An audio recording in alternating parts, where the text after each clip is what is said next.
you see a lot of players come in, then go because their dad or their agent will just know someone that can get you into the academy, but they're not even half as good as you. It's just generally about who you know, literally. That is what football is about.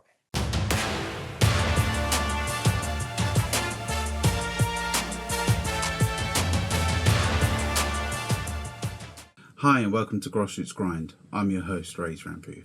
Today we sit down with Gabs, 7 years in academy football, released at 16. Told he was too small. In this video, we go inside what the academy system is really like. The highs, the heartbreak, the mental toll after release, and the advice he would give any kid living it right now. No sugarcoating, let's get into it. So hello, Gabs. Thank Hi, you hi. for coming onto the show. I appreciate that. No problem, no problem. How you doing today? You all good? Yeah, I'm all good. How are you? Yes, I'm good. I'm good. Thank you. Good. So, Gabs, for anyone that is watching our show, can Hmm. you, and who doesn't know who you are, can you Yeah. tell me just a little bit about yourself, who you are? Hmm. Yeah. Okay, so hi everyone. My name is Gabs. I'm a footballer and also I'm a part-time content creator right now. So what I do is I make football content for everyone, relatable videos, entertaining videos. But recently I've really started to dive into like my academy experience because before all of that, I was an academy footballer. So I played in academy all my life. I was at a couple of teams and then yeah, when I got released, obviously I feel like over the years of getting released, like I've started to realize like a lot of things about academies, and I just feel like, well, not like right now was the right time. Like maybe I could have spoken about it when I got released, but now that I have a bit of an audience on my account, I feel like a lot of my followers can really resonate, and I can also give a lot of advice for the younger people that want to get into an academies, what they need, and what academies is really like. So yeah. And paint us a little picture here, like away from Mhm. football. Yeah. Um, what are you actually like as a person? Well, as a person, I'm away from football. I'm just like a joker.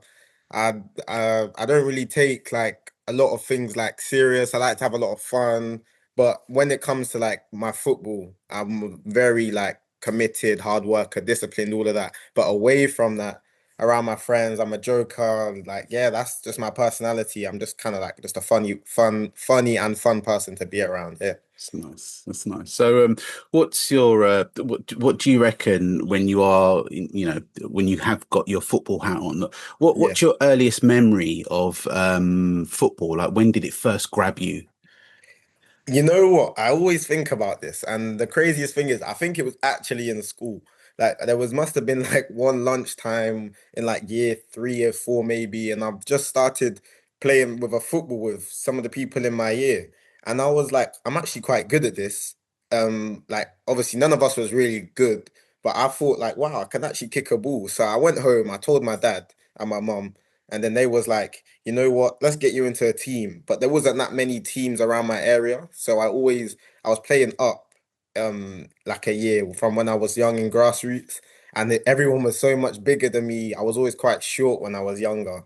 But yeah, I feel like I was very young, maybe like six, I would say around that age, seven. Yeah, like around that. That's when I really started like playing football for real.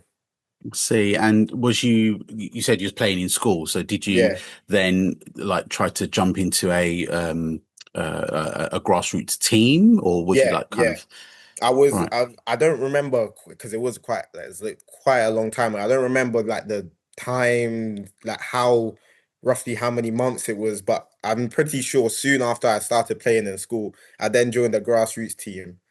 And then yeah, that was from there, the rest is history, really. Yeah. Right, I Yeah, see. yeah, yeah, yeah. And when obviously your time playing in grassroots, how Mhm. did you first get noticed? So when I was in FFA Golds, my local grassroots team, I think there was a tournament or something, and two of us got signed for an academy. Well, not signed. What am I saying?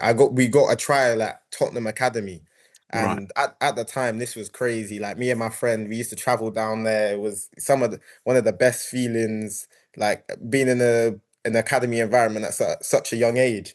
But at the same time, I had no pressure on myself. So I really wasn't thinking like, oh yeah, I want to get signed because I was just thinking more about the enjoyment of playing football with good players, all of that. And then obviously that came to an end. They said like the reasons it was a very far distance to travel, and they don't really feel like they need me right now, kind of that type of vibe. That's what they was going for.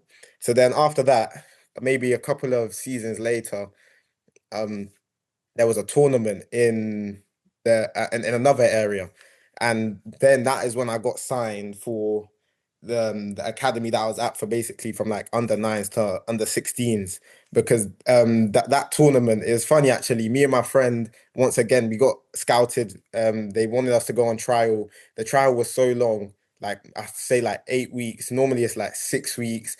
My parents were starting to think like, oh yeah, I don't know if they want to sign you. So my parents started asking like, what's it looking like? What's going on? We've been here for a while. This is a bit of a distance to travel, and you're not really making a decision anytime soon. I was also juggling Aston Villa as well, so they was like, which one, which one, which one? So they was kind of trying to not put pressure, but asking the coaches like, what's going on? Are you gonna make a decision? We've been here for like 8 weeks, and then eventually, we had a meeting with the academy manager, and I was like, yeah, we want to sign you. And that time round when they said that, I don't know, I just felt so much joy inside. It was like that is like what you play football for, them type of feelings. Like Yeah. I've just felt like so proud, like all the hard work that I'd be putting in, training with my dad on like Saturdays, training on the weekends whenever I was free, like in my garden. It was just such a great feeling to see myself get signed for an academy. That's amazing. And just to clarify for the sake of the listeners, Hmm. you obviously went and had a little trial at Tottenham, Yeah. and the distance was too much, so you kind of backed out from that one. Hmm. You was also trialing at Aston Villa, Yeah. but again, you left that one because this particular other academy drew your Hmm. attention more. And Hmm. we'll, for the sake of the podcast, we will not be mentioning the name of this particular academy. Yeah. But you went to this particular academy Yeah. to continue your journey in football, but the other two teams that we have mentioned, we you just kind of left behind, and you were happy to leave that behind. Is that Yeah. correct? Yeah, that's Right. correct. And Okay. a So funny story actually, sorry about that. A no, funny go story ahead. Yeah. actually about a couple of days after getting signed by that academy, Aston Villa actually called my parents and said, "Yeah, we're looking to sign you." And it's really funny. Like even to this day, I still think about like imagine I signed for them, like what my life would have looked like. Would I be playing first team? Would I have got released at like a younger age? And then like you never know what could have happened. Like it's really crazy, them type of stories. But It's yeah. amazing, isn't it? It's Hmm. amazing. It's just different pathways in life, isn't it? Yeah, definitely. So, so this particular academy that you signed up for, Hmm. if you don't mind telling me, how old were you when you first joined them? I'd say I was like 9, 10, like around like turning 10, that age. Because my birthday's in May, so I would have been like turning 10, yeah. Okay. Yeah. So, how was the jump from grassroots into academy for you? You know what? For me personally, I always found it like, it was always a bit of like difficult. Like it was very difficult for me. But when I was, my dad would always used to tell me like, I'm playing well, I'm playing well. But I would always find it like the players were so bigger than me. A lot of them were stronger than me. But the only thing that I had was like, I was very tenacious. Like the way I'd play, I was very quick, very fast, very agile. So like they couldn't catch me, but if they did, like they were just a lot stronger than me. They could maybe win the ball off me. But like from a young age, I always thought it was a very, very difficult. I see. Yeah. And while you was there, walk me through your normal week. Like how many sessions, how many games would you be Mm. performing So or playing? So in when I was younger, it would be just when I first got signed, it would be like maybe 2 sessions a week. So like on a Tuesday and a Thursday. And then after that, we'd have a match on a Sunday or a Saturday, just depending on the team. But I think it would more be a Sunday when I was younger.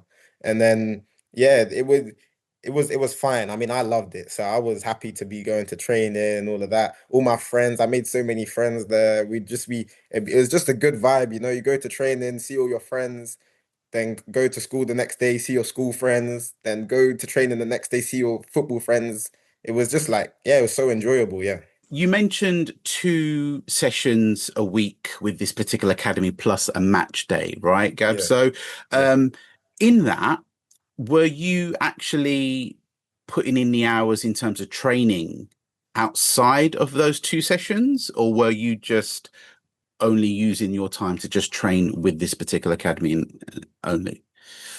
So yeah, shout out to my dad, really. My dad was really like he'd always push me. So to be honest, I don't know if my dad wasn't here or if he's in his like home country or whatever, I probably wouldn't have done all the training, but he really pushed me from a young age. And then when I started to get older, I would start not to need my dad as much. I could go on my own and go and train. But when I was like first got into the academy, I always used to train with my dad on a Saturday. If I had a match on a Sunday, we do a lot of like agility, dribbling, sprints, fitness, all of that. So from a young age, really, because obviously I had school as well, so I wouldn't be training too much when I was like from a younger age. Like maybe I'll do like one session on like a Wednesday if my training was on a Tuesday and Thursday. Because the thing is about being young, you don't want to over like exert yourself too much.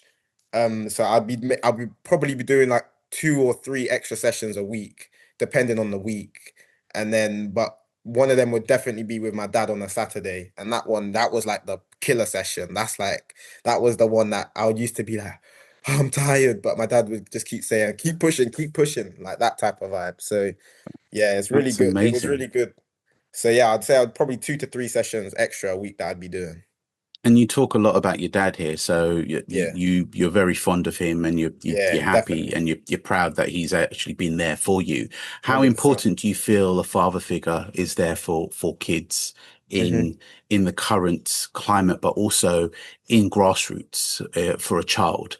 100%. I feel like a dad or a mom, whoever is in the house, as long as they are supporting you, I feel like that's the best thing a kid can feel. Because from a young age, my dad would always be trying to like get me the next best opportunity, and he would be trying to connect with some people. So even when he wasn't training me, he'd be still trying to do things behind the doors. My dad knows a lot of like players that are now pro, like so he would try and be getting me to train with them, and even though they was older, but he was still trying to get me to like just any opportunity that can benefit me. And I feel like if you have a father figure or someone in the house that can really just push you, that is so important to players at a young age. Even if they don't show it, they do feel it. Like it does mean a lot to them.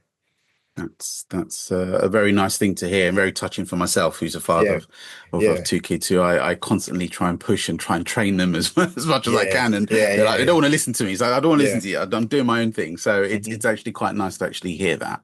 yeah. Very nice. And did you being in the academy, did you have a normal childhood in terms of schoolmates, family time? Was that any different to some of the friends that you knew? Yeah, I'd definitely say so. I feel like being in an academy from a young age, your childhood is just naturally different, but it depends the type of person you are. If you really love football, it shouldn't really affect you.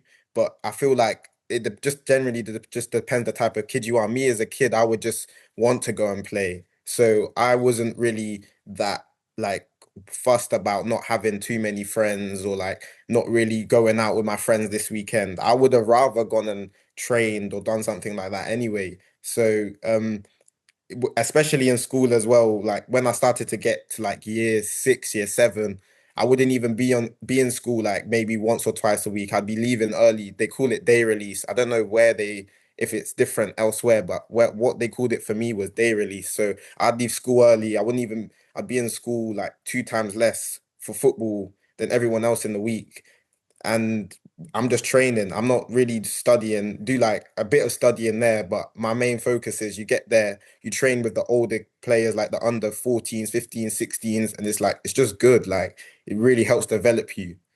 And I know a lot of academies do that, but that's one thing about academies nowadays. They're starting to care more about the education. So if you're not good in school, you can't go to day release, things like that, which is good. But Yeah. I feel like obviously I was always just I'm kind of a bright kid, so I wouldn't really struggle in school. But I was definitely say that my childhood as a whole wasn't like a normal childhood. Like you don't really see kids leaving early for school all the time just for football. You don't like, but that was I was fine with that. I wasn't really fussed about not really having too many friends. Was you did it affect any sort of special treatment for yourself at school? Did other kids, other pupils, your classmates treat you any different because of that, of this day release? I wouldn't say they treated me different in a way like in like a bad way. Maybe like if it's like football or something, they would want me on their team. They'd be saying, "Oh yeah, let's have Gabs, let's have Gabs." That's what they would be saying. But I don't think it would, like, no one would ever be saying anything in like a negative way, like, "Oh, why does he get to leave early?" or anything like that. That wasn't really, maybe my school was good, I don't know, but yeah, that really wasn't the vibe. A lot of people was like, "Oh, he's the main man," that That's type of good. vibe. Yeah, yeah. So tell me a little bit about the environment that you was in the academy. Were they friendly? Were they cold? Was it cutthroat? How was the actual environment for you? Yeah, I know a lot of a lot of players in academies have different experiences, but to be honest, for me, I feel like my experience in academy was good. Like all my coaches really liked me. I didn't really ever disagree with my coaches. You know, some people say, "Oh, their coaches are horrible to them." My coaches, they was always amazing, especially as I got older in academy. Like all my coaches, they was very, very good, very, very helpful for me. Unfortunately, after I got released, I lost contact with them, but um, I still feel when I was there, they definitely helped me progress. They was always trying to push me.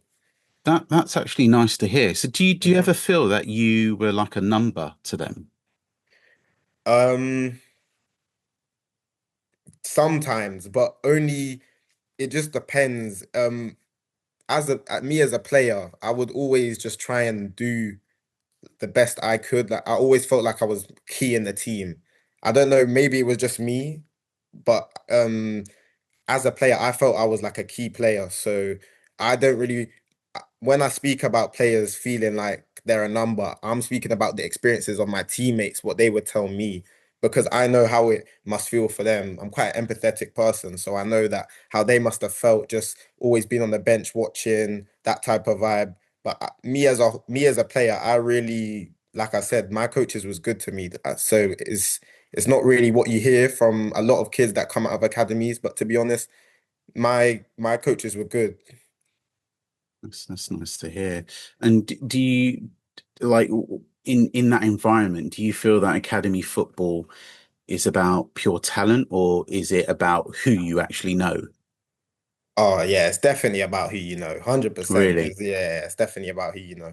You can be very talented and that can get you into an academy, but if you see a lot of players come in, then go because their dad or their agent will just know someone that can get you into the academy, but they're not even half as good as you. It's just generally about who you know, literally. That is what football is about. Wow. It's interesting to hear. And Yeah. how much, like, amongst yourself and your friends and the players that you did come across, Mhm. how much do you reckon of that talent was like down to the size and physical maturity over ability or talent? There was in my team was quite a small team. So a lot of us were more like technical as players, but you would see the big players come in and now all of a sudden they're just starting because they're miles bigger than everyone that you play, miles bigger than us. So it's definitely the bigger factor. Like if you mature early, that is a big factor in academies, I feel like. Do you reckon academies is actually looking for that over technical? Hmm. It depends. That it depends. I think it really does depend. Yeah. If someone is decently technical and someone is very big, they would choose the very big player. But if someone is very, very technical and you just know with them in the team, you're gonna win a game type of vibe, then it would be a lot closer. But if someone is big and someone is decently technical, the decently technical players out of there, the big player is definitely gonna play. Is gonna play, I'd say. I see. And Yeah. for that reason, do you feel that you would have to graft a lot more to keep your place? Yeah, definitely, definitely.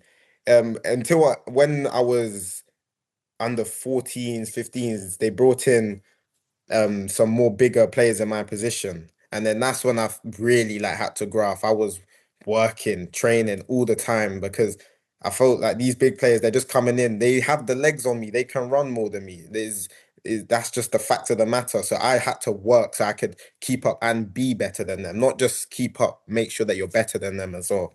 So in some sense, you had to kind of prove yourself, right? Yeah, yeah, yeah, yeah. So in what did that do to you as a person? Mm, it just my motivation is very high. Like if I want something, I'm gonna get it. That's Yeah. how I am. So I would when I see someone that's coming in better than me, maybe or bigger than me, and the coaches are just praising them a lot more. Oh yeah, well done. I'm gonna prove that no, this is my position. I'm better than him. So I would be working all the time, training, training, training until I am the better player. That's a very good mentality to have. Hats off to Yeah, you for that. Can thank you. I can I just ask then? So we talked about connections, so what Hmm. you know, who you know, yeah? Hmm. We talked about the physicality. So Hmm. someone that's maybe technical, someone that's slightly bigger in physicality. Hmm. Now, based around that, what do you reckon separated the ones who actually did make it and the ones who didn't? Because surely I'm thinking the less technical ones would eventually get dropped, right? Hmm. Or Hmm. do you know what I But mean? I would naturally think that as a coach. So yeah, but what would taking it further down the line now, mhm, like in time, with the less technicals or the more, the bigger, the faster kids, mhm. what then separates the ones that actually made it to the ones that didn't make it? That's the thing about academies. Being in that academy environment, you'll see a lot of players come in who aren't technical, but by the time they've been in there for 1, 2 years, their abilities change drastically. Like they can control the ball so much better. They can kick the ball so much better. Everything they do is out of academy standard now. So it's not really a thing where they're less technical. They're just good now. They're good technically on the ball. And with regards to like the bigger players as well, yeah, like even if they stop growing or whatever, and people start to catch up, they I feel like they just already had that advantage a little bit. But I think as you get older, it starts to matter. Sorry, it stops to matter a lot, a lot less, like a lot more, sorry. So, for example, if there's a more technical player and there's a bigger player, like as you get older, there's not really like that much difference because, for example, there was this one guy in my team, right? He was 5'10" at like 13 or something. Everyone else in the team is like 5'5". And then by the time we're all under 15s, everyone's like 5'8". I mean, I was still like 5'5", but everyone is catching up to him. So he's not like stand out anymore. He's not big. He's just like kind of average, if that makes sense. Everyone, even the teams we play, he's not a standout big player anymore. So I feel like is in the younger ages, especially the kids that are bigger definitely benefit, but when they get older, maybe not as much. Diving in here a little bit deeper now. Mm. But tell me about the day you got released. What actually happened? You know what? It's so crazy to think about because when I got released, I had no inkling, like no idea at all. You know, sometimes when you get to that age of an academy, if you're an academy dad or mum, you would know that the parents would have already been told that your kid is probably not going to get a scholar maybe 5, 4 months before, so that you can start looking elsewhere when the time does come. I Yeah. had no idea. I wasn't one of them. They didn't even tell me. Everyone in the team thought I was going to get a scholar. The coaches used to make me the captain of the team in that year, so I was really like quite important. That's how I felt. I felt like I was quite key to the team. When I played, we would win. I'm not saying it's because of me that we won, but I feel like as a captain, if you're having a lot of wins under your belt, that's quite important. So, but yeah, like even the coaches were shocked when I got released. But anyway, diving more into when I actually got released. So I got to the ground, I'm waiting, and then I see the physio, And this is when the first thing that felt off. I went in there smiling, like I was happy, I was buzzing. I was like, yeah, gonna get my scholar. I'm not saying that out loud. This is how I'm thinking in my head. And then I see the physio, he's like, yeah, how are you, Gabs? But the way he normally talks, that's not how he talks to me. So I'm like, yeah, I'm good. But his energy is down. So I'm like, in my head, I'm thinking, oh, that's not right. He's not normally like that. Mm. And then I go upstairs to the actual meeting room. My manager, like my coach, is in there, then the academy manager as well. And then pretty much like they don't try and just sweet talk it. They were just like, yeah, so sorry, we're not gonna be able to offer you a scholar. And that moment there, it's I haven't been like in love to know, but I think that is worse than any type of heartbreak that you could ever receive. Like I've generally thought my heart split in half. That was how bad the pain was. Like I was like, I didn't know what to do. I just felt lost. I was like, and then I'm looking at my coach. It was like he didn't even have a say kind of thing. He was like, "Oh, it's not over." This coach is like, them coaches that are very strict. They want all their players to do well. Like that type of coach. He was this. And at under 16s, he would help me a lot. Like we'd have analysis meetings. He'd tell me what I can improve on, things like that. And then when this happened, he was in my meeting about to cry. I've never seen this guy even nearly shed a tear. I was like, yeah, that's how I know that this wasn't his decision. It was really mainly the academy manager who thought that I wouldn't be able to cope because the reason why they said that they wasn't going to give me the scholar is because I'm too small. I won't be able to cope as I get older with the bigger players because I was playing midfield back then. And one of the funny things is about academies, they base your height off your parents. So my dad's like 5'10" and my mum's like normal height for a woman, 5'6", something like that. So off that, they base that I would probably reach like 5'9", 5'8". But at the time I was still very small. So they thought, oh, he's not gonna grow, whatever. And then now look at me, I'm like 6'1". So that whole basing of parents' height was just completely false.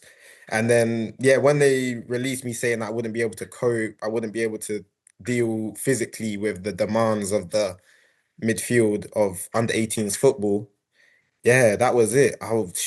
It was just the worst feeling. I'm not gonna lie. It took me a long time to just like stop thinking about that. I'm not gonna lie. So I feel for you, Gabs. I feel for you there. What? Yeah, How old was you at that time? I was 16. Okay. So Yeah. at such a tender age to hear hmm news like that, hmm I could probably appreciate why you said it's heartbreaking. Yeah, yeah. You know, how do you know how long after you still like hit by this news? Um, We're took me talking like weeks, months, yeah, years. like a Yeah. month. No, no, yeah, like a month. Um, Obviously every day that you like when I see maybe someone go pro that's like my age or in my team and I see them doing well, like the flashbacks of like, oh, I used to play with them, scholar, I didn't get it. All of them thoughts come back into your head, but it's not something that affects me nowadays. But that month after, oh, it was the worst. I was like, how did I not get this? I thought I did everything right. I thought I was gonna get this, and then just nothing, literally. It's tough. Yeah. Did did the academy offer any sort of support after letting you go? Any sort of aftercare or checking in or anything? So they said that they was going to, but to be honest, I don't really think they helped that much, to be honest. They said that it was gonna help get trials. There was an exit trial that was like kind of not mandatory, but everyone's gonna go to an exit trial. But they said they was gonna get you a lot of like, well, they said to me anyway, specifically that we're gonna help you get trials. Like you're good enough for an academy, just you're not suitable for us. But then it comes to like the new year, because they tell you in December comes to the new year and then I'm not hearing anything. The coach that I said was tearing up, he tried to help me, but the complications, whatever. But apart from him, there really wasn't any like help from the academy as like a whole. Like to maybe I don't think they checked up on me, like, or how am I doing? I would have said I'm fine, but still, like I don't really think they checked up on me, to be honest. They didn't really support that much. And I think that's one of the things about academies that is a problem. the fact that the aftercare, it's kind of like they just sack you off, like because they sack so many off, they just don't really care. Even a message wouldn't hurt to send an email like, "Oh, how is Gabs getting on? How is he getting on? You found the team yet? Can we support you?" It doesn't cost anything to send out your CV, a player's CV. It's literally an email. I don't understand, but hey, I'm not in control of that. And we left, like, I left on good terms. Like, I never said, "Oh, I hate this club. Like, don't ever talk to me again." Like, they offer training after, like you can still go and train. I'll still go to that for a couple of weeks, and then, but yeah, like it just wasn't really much help, to be honest. How did you feel your mental health was affected during that period of time? I feel like not like the mental health. Me, I'd say I'm quite mentally strong. So affected, I don't know. Like I felt it more just in my chest. Like it just felt like a nagging feeling. I can't really explain it unless you go through it. But closest thing I can explain it to is like heartbreak. Like if you love someone and they die or they leave you, or that type of feeling. That's the type of feeling I felt. Like it's just like something a part of you for so long, like from 9 to 16, and then it's just gone. Like the feeling is it's not the best. That's all I can describe it as. And all I can say is that you have a very solid sort of upbringing in terms of support unit, Hmm. and which has probably helped you through that Yeah, heartbreak. I think that's what it was. Yeah. But what do you feel, or what do you reckon about other players, maybe some of your friends that Mm. might not have that support unit that has potentially gone through that same Hmm. path? How do you reckon, from a mental health point of view, that they've been affected? Do you know anyone, or have you heard Yeah, any? very, very bad. I feel like players very, very bad get affected very, very bad from getting released from academies, especially if they don't have no one to talk to. Like even your parents, some people don't have the parents, the type of parents that they can talk to about things like that, or they might just not have parents at all. So they don't know what to do. They just get lost in their own thoughts, and it can be really dark. I can imagine like it can be really, really dark when on your own at night, just thinking about, wow, I didn't get this. What am I gonna do? And then that's when you start to turn to other things, and your mind starts to do things to take away that pain of. And then next thing you know, you're on the wrong path. 2, 3 years have passed, and now what have you got for your life? Like you need to. It's a really sticky situation. Do you know friends that's gone down the wrong path because of stuff like this? I don't know about the wrong path, but I know that they was definitely affected mentally by it, like very, very much. Like they don't feel the same way about academy football anymore. Like they just despise it. It's not good for kids, that type of vibe. Like that's what they're saying. Because to be honest, I hear it to an extent, but I feel still we have to remember the good days about being in an academy. When you're younger, being in an academy is the best feeling. It's the best feeling ever. Like playing football, playing tournaments. Imagine you're one of so many playing against the other best kids in the world. That feeling alone from a young age. That's what I try to tell my friends. Like, it's not over yet. We're still all chasing the same goal. Just all of our destiny is different. We're not all gonna take the same path. Gabs, you mentioned about obviously the day you got released, and obviously Hmm. the aftermath of the weeks and the months after that.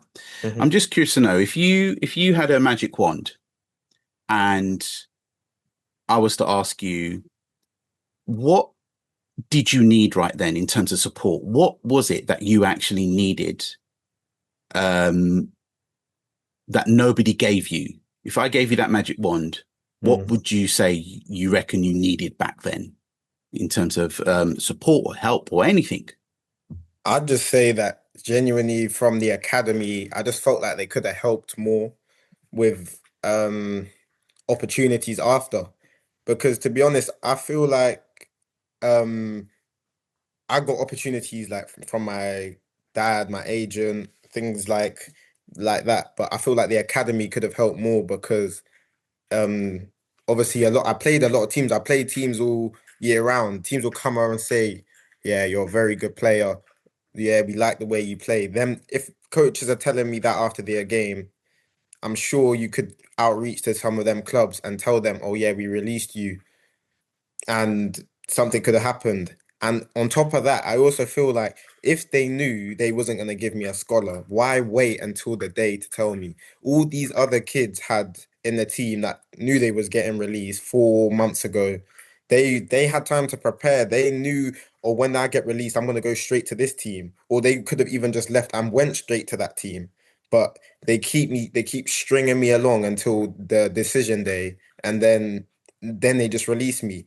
Like I'm already steps behind all the other players in the world that are getting told they're getting released 5 4 5 months ago. Like I just feel maybe they strung me along. They could have just been honest if they knew they wasn't gonna give it. If it was a hard decision, even just be honest and say that. They were saying it was a very tough decision, but at least they could have told me that 4 or 5 months ago. Listen, Gabs, we don't know, mate, but we don't know if we're going to give you a scholar. It's a very tough decision. You can either choose to stay on and you don't know what's going to happen, or you can choose to like go to another team. It's up to you. If they told me that 4 or 5 months ago, I could have been making connections with other teams, and who knows where I could have been today. I could have even have made my first team debut by today. Yeah. Like it's that's I just feel like they need to be more honest. But it is very technical as well because I understand as an academy they don't want to hurt too many kids' feelings, all of that. But then at the same time, they hurt kids' feelings even more by just stringing them along and like me and then just cutting me off on the deadline day. See, so do you feel that academies genuinely have kids' best interests at heart? Depends on the kid. I feel like I said, I felt like I was my coaches was good. So obviously naturally the coaches are going to like you a lot more throughout the whole academy. I feel like all of the coaches in the academy liked me. So for me personally, I'd say maybe they did. Some of them maybe not, but I feel like majority did.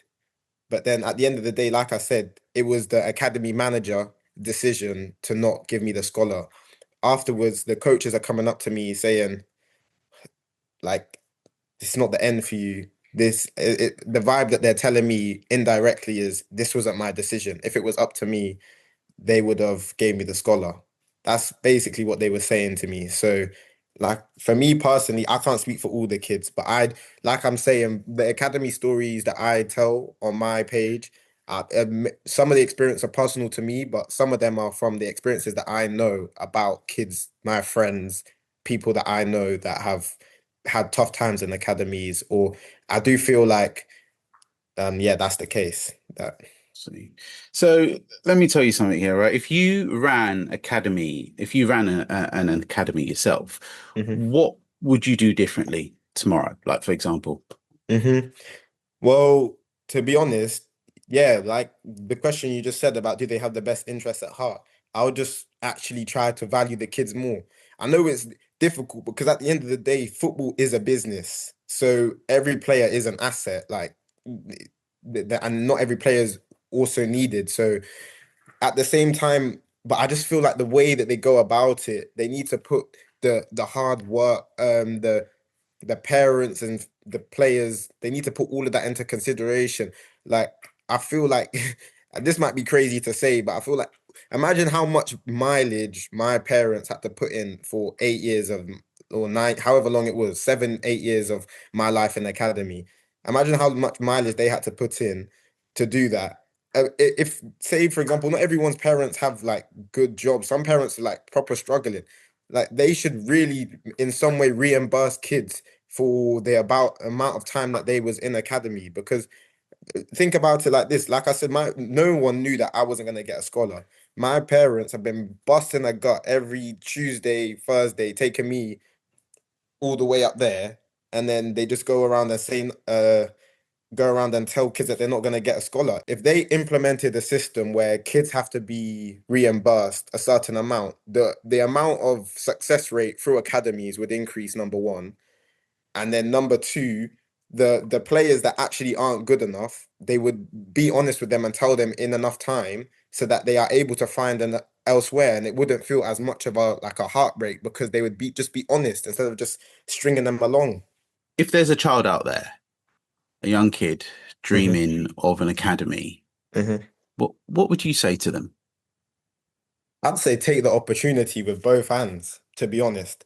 But I just feel it's a very fine ground. Like you have to.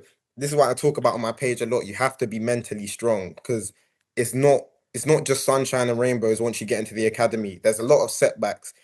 Sometimes you might be getting not everyone's academy experience. You'll have good coaches. The coaches might just not like you because for whatever reason.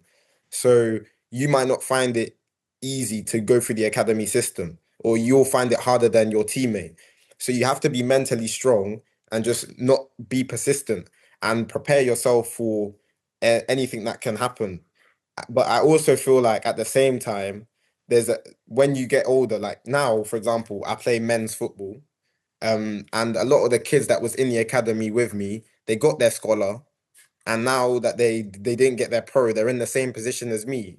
They might have a bit of a head start because oh yeah, they played that they've had their scholar good team, like it's a good team, so that on their CV will be good for them.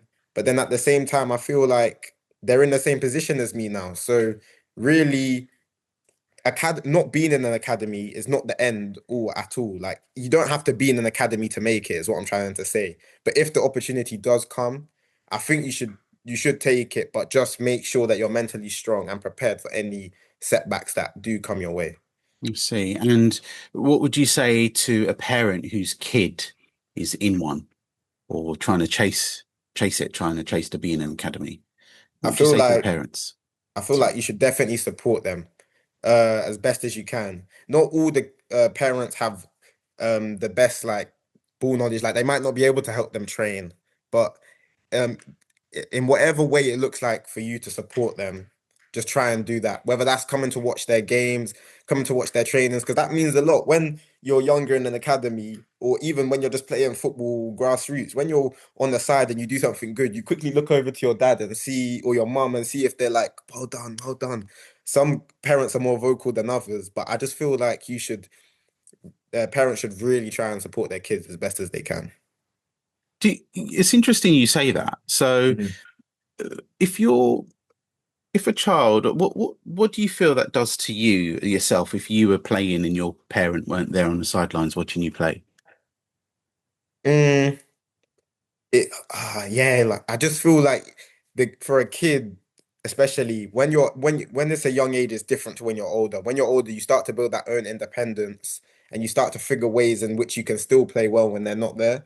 But from a young age, when you're young and you're trying to grow your confidence, parents being there is very important, I feel like, because that allows players to definitely feel more confident, like, yeah, I'm gonna do something good. My mum's gonna see it, my dad's gonna see it after the game. We're gonna talk about it. That is very good. I remember some of my best games I've ever played is when my dad's been there to watch me. I remember one time when I was in Watford, I scored some when I was playing against Watford, sorry.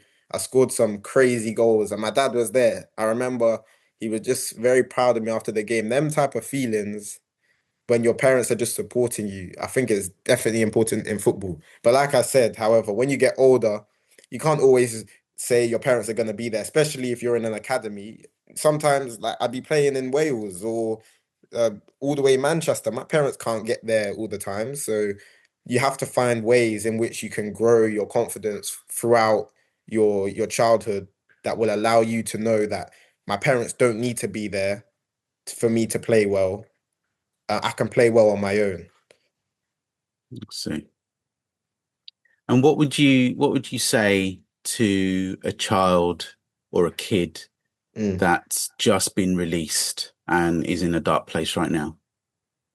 It's not the end. It's definitely not the end. For me personally, even though I'm not like I didn't go straight back into an academy. I went on trial at a few. I went to football college and I was linked to an academy there. Like my football college, I'll be training with the academy. But that is definitely not the end when you get released because when one door closes, another one opens. That is the saying I live by.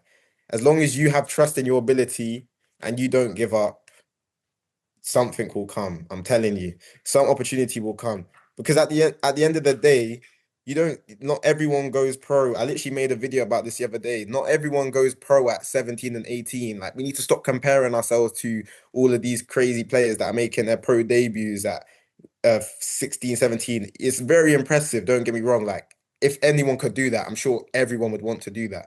But that's not everyone's life. People will be playing like Jamie Vardy, Semenyo, Eze. Look at all the setbacks they had, and look at them now. They made their dreams a reality, literally. So as long as you shoot in your mind, you tell yourself, don't give up, don't give up, you will be able to achieve anything you want. Do you still love the game? What's your relationship with football now? Yeah, I love football, man. Like my goal is still to make it pro. But obviously, like I said, it's not going to be the traditional route of academies. Don't get me wrong, if an academy came trying to um like like a pro contract came is what I'm trying to say from an academy, I would the opportunity I would definitely take it. But from my age now is it's going to become less and less chance of that happening. So it's more about me finding other routes, men's football, abroad, any opportunity that comes my way, I'm ready for it and I'm gonna take it. So Gabs, where can people find you and follow your story? So yeah, my story is on my Instagram and my TikTok. It's Gabs Tech, so that's GabzTekk. And yeah, I post a lot of videos, motivational videos, football challenges, just everything to do with football. That's what my account's about. And yeah, if you're looking for some advice or any opportunities, I can try my best. If that's what I'm trying to do right now for a lot of kids, I'm getting a lot of messages from parents after releasing that video about academy secrets. And if any kid parents want advice even or trying to get any opportunities for their kids, if you have videos of your kids playing, I can try and best support in any way possible. Thank you, Gabs. So, Gabs, I just wanted to say a big thank you for coming onto the show. No It's been problem. very insightful. It's been so informative, and I really appreciate you taking the time out to talk to me. And I'm hopeful that the listeners will definitely be taking something away from this chat today. I appreciate Yeah, that. Thank you, Gabs. no problem. Thank you so much.